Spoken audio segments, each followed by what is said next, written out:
about our dependence on foreign oil, our dependence on fossil fuels, the lack of an energy policy, and we haven't done anything about it.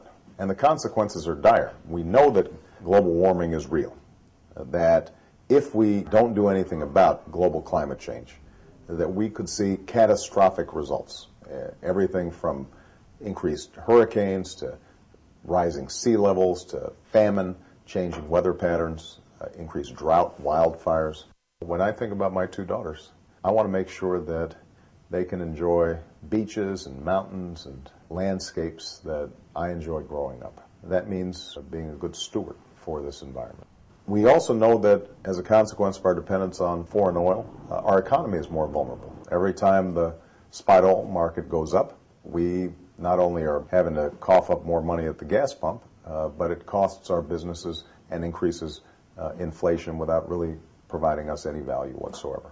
When I meet a family where the husband has to drive 30 miles to work and the wife has to drive 20 miles to work and gas goes up 50 cents, that's a real hit to their pocketbook, and they feel it. And that may mean that they can't get a computer for their child. It may mean that they aren't saving as much for the child's college education.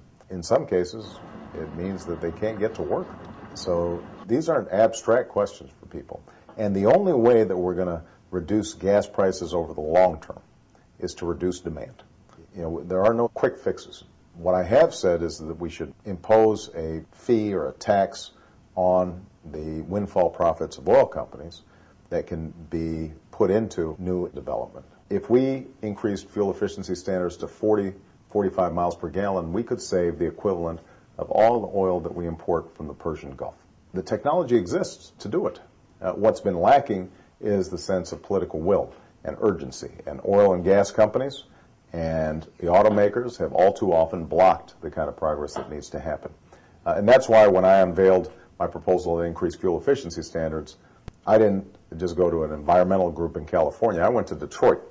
Today, there are two kinds of car companies: those that mass produce fuel-efficient cars and those that will. And I have to admit that the room was quiet when I made the speech. The automakers didn't embrace it. But it's the right thing to do. And I think we're at a stage now where it's important for us not just to tell people what they want to hear. We've got to tell people what they need to hear. Right now, our fuel efficiency standards are lower than China's, which is embarrassing. A second component is what fuels we're putting into those cars. We've got to embrace biofuels. We've got to move not just on corn-based ethanol, but cellulosic ethanol and using wood chips to create energy. There are all sorts of energy approaches that can be taken so that our cars are burning cleaner fuel. And that's why I've proposed a national low-carbon fuel standard that would require 10% clean energy in all gasoline blends. If we did those two things together, you take the national low-carbon fuel standard and increase fuel efficiency standards, we could take the equivalent of 50 million cars worth of pollution off the road by the year 2020.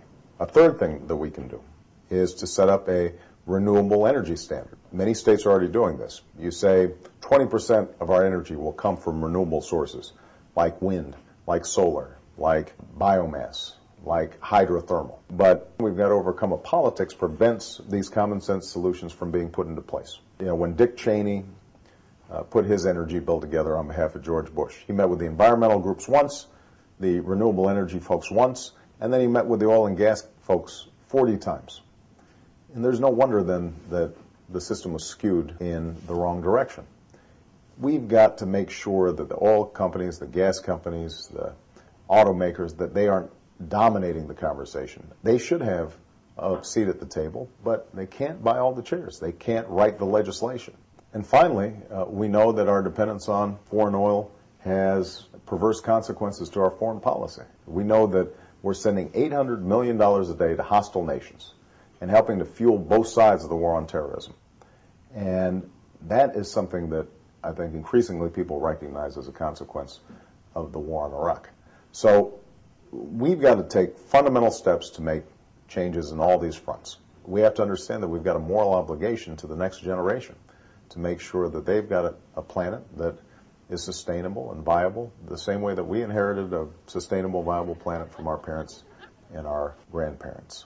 I think young people in particular recognize the importance of this issue, and in their own day-to-day lives, they are trying to make sure that they are carbon neutral and not wasteful. And all those things add up. But we have to have leadership in Washington that is willing to rally around these issues. We can't have the kinds of policies that just through regulatory fiat, through a stroke of the pen, the president has decided we can lop off mountains in the Appalachians. That kind of disregard for the long-term energy future of America is something that is unacceptable. And the American people understand that, and they want a president who's going to help lead the way on this issue, and most importantly, make sure that we meet those moral obligations to future generations and preserve the beauty of this planet.